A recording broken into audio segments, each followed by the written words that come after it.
네, 이렇게 진교훈 강서구청장 후보 선거 사무소가 떠나갈 듯 합니다. 참석해주신 여러분 반갑습니다. 주미입니다.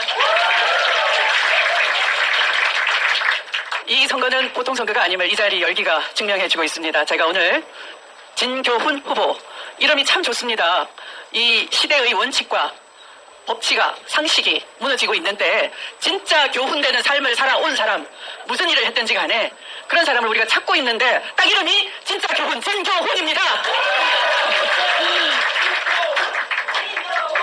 윤석열 대통령이 공천을 준 것이죠. 김태우 후보에 대해서는 그것도 범죄자입니다. 어떤 범죄? 대법원 확정 판결로 범죄자임이 증명된 후보를 우리 대한민국 국민을 우롱하고 법치를 파괴하고 강서 구민을 창피하게 만드는 일인데 여러분이 불세해 주실 수 있죠?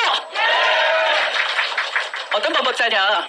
공익 제보자라고 우겼지만 부패 건설업자 수사를 덮었고, 그리고 인사 비리를 저질른 그야말로 감찰 징계 대상이었어요.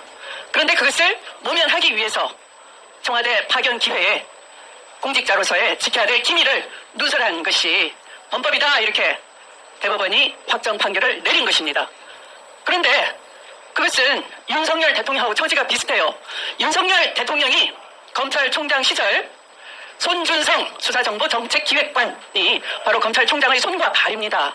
그런데 거기에서 여러분, 윤석열 일가의, 그러니까 처가의 비리에 대해서 마치 법률사무소에서 작성하는 변론 문건처럼 그렇게 변명을 하는 문건이 발견이 됐고, 또 1년 뒤에 고발사주 문건이 발견됐어요. 거기에 손준성 보냄 이렇게 나오는 겁니다. 그러면 손준성이 개인적인 이해관계가 있어서 고발사주 문건을 작성했을까요? 누가 시켰을까요, 여러분?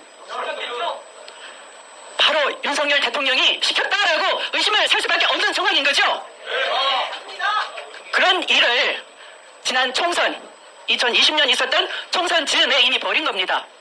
그러니까 총선에 개입하기 위해서 신라젠 사건에 대해서 엉터리 수사를 하고, 그 수사와 더불어서 또한 유시민 전 노무현재단 이사장에 대한 비리가 연루된 것처럼 언론 플레이를 하고, 그 뒷배가 누구였겠습니까? 바로 그 협박 취재 뒤에는 배후가 한동훈 검사장이 있었어요. 한동훈 검사장 스스로가 제보자에게 회유를 해라, 우리는 판례를 타는 거다, 이렇게 얘기를 한 것이요. 그러면 그 당시에 우리가 다 잊어버렸지만 채널A 검언 유착 사건과 그리고 고발 사주 사건, 이건 다 이 정치 개입 사건인 것이고, 정치 검찰의 그것이 검찰 쿠데타의 본격화된 그런 장면이었는데 이것이 제대로 아직 드러나지 않고 있는 거예요. 왜? 법무부 장관 한동훈은 바로 그 뒷배였고, 제가 수사 지휘하고 또 감찰을 했는데 법원에서는 감찰방해 수사방해 이렇게 다 판정을 받았지만 거기에 항소를 해놓고 원고 윤석열, 피고 한동훈, 증인 손준성이 입을 맞추고 있으니 이것은 패소할 결심인 거죠. 이렇게 사법 세탁하는 것이나 공천장 김태우한테 주면서 이 사면권을 남용한 것이나 마찬가지인 것입니다. 이렇게 헌법과 법치를 파괴하고 대통령 권한을 남용하고 인사권을 남용하고 드디어 검찰 폭력 정권을 통해서 앞으로 영구 집권을 계획한다면 여러분들이 심판을 주셔야죠. 네, 바로 그것을 민주시민이 용납하지 않겠다, 이렇게 보여줄 수 있는 기회가 우리에게 온 것입니다. 바로 이 강서구청장 보궐선거는 윤석열 정권을 심판하는 기회가 아니겠습니까, 여러분? 제가 수사 지휘를 해서 주가 조작 사건이 이제 더불어민주당 여러 의원님들이 일치 단결해서 국회 패스트트랙에 태워놓았어요.